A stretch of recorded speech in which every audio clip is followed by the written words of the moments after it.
Well, time for Media Watch now. James Creedon is with us in the studio. Hi there, James. Hi, Laura. And we're going to talk about a very sensitive issue here in France, and one that is never very far from the headlines, it has to be said. Yes. And this is the government's kind of struggle with political Islam and how to deal with it without upsetting people, and everybody has very strong views about it. What is the latest on that today? All right, so we had Emmanuel Macron. He went to Mulhouse yesterday in Alsace, and it was a town that is kind of symbolic of these divisions, where you have, I suppose, ghettos, you could say, and of I suppose people of Muslim of the Islamic faith and whatnot. And it's a prickly topic that keeps coming back in France. How do you ensure integration? How do you ensure assimilation? And how do you avoid communitarianism, which is the word that you usually hear here in France. Use in France, isn't it? But Emmanuel Macron has come up with a new term, which is separatism. Now, essentially, this is being seen by some as an attempt to elicit support from right-wing voters ahead of the French local elections. So that would be the completely the purely cynical view of it. But I suppose others would say this is a real topic and it does need to be dealt with, even though the debate keeps coming back again and again and again.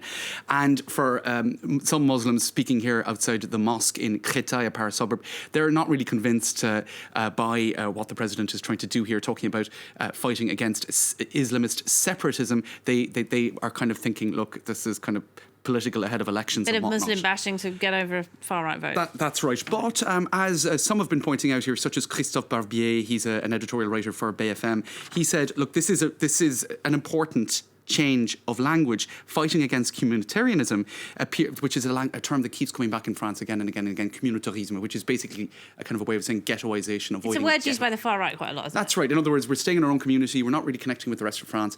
And so what that word comes back again and again. And from the Élysées perspective, it can lead to stigmatisation against the Muslim community, communitarianism and community quite close together. So he says, look, actually you need to go to the heart of the problem. There's nothing wrong with having a sense of community. There's nothing wrong with having multiple identities and whatnot. The problem is where it becomes separatist. Because there are French citizenship. There are already a lot of laws in France. Yes. You can't wear religious symbols in public places, things like that. I mean, you would think that right, and France is quite advanced. That's right. And speaking of, actually, because you could go on about the kind of nuts and bolts of that debate forever, but there was a moment that got an awful lot of media attention.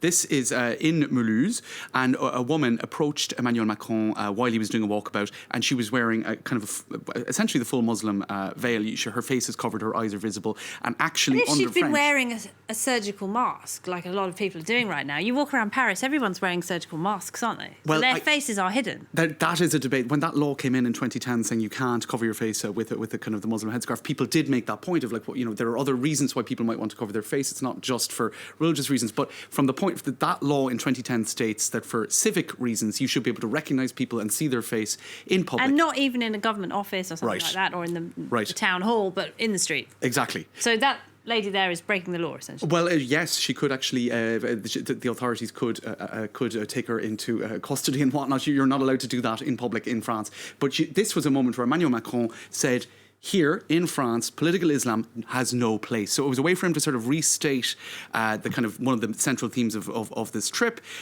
with a kind of a photo opportunity. So you did have a lot of people kind of saying this is a scandalous photo. He should never have appeared alongside this woman, and others sort of saying, how can you believe his message when he's being photographed with a woman like this? Others then being cynical and saying, how could security have allowed this woman past? Was it a cynical photo op? And then others were sharing a video saying, no, not at all. It's not like this was designed to happen. If you actually look at the way it happened live on BFM TV, it was actually a moment that happened quite naturally. So look, just final point on this, Arrêt sur Image, which is a media analysis website here in France, they said, look, French TV, French public broadcasters who do a walk, who kind of follow the president around on these sort of walk and talk moments, they're actually they are becoming instruments in the media agenda of the powers that be. In other words, public broadcasters should be careful of not being used by the powers that be for a sort of a PR stunt, if you like. Okay, all right. Anyway, let's move on. Point. Yes, okay. Well, it is a debate that does rage on here in France. Let's move on to something else, though. China has expelled 3 journalists from the Wall Street Journal. Yes. So this is actually the first time that foreign correspondents have been expelled from Beijing, I think since... is it 1998? 1998, yes. Oh. So it's quite a big deal. They expelled 3 Wall Street Journal reporters.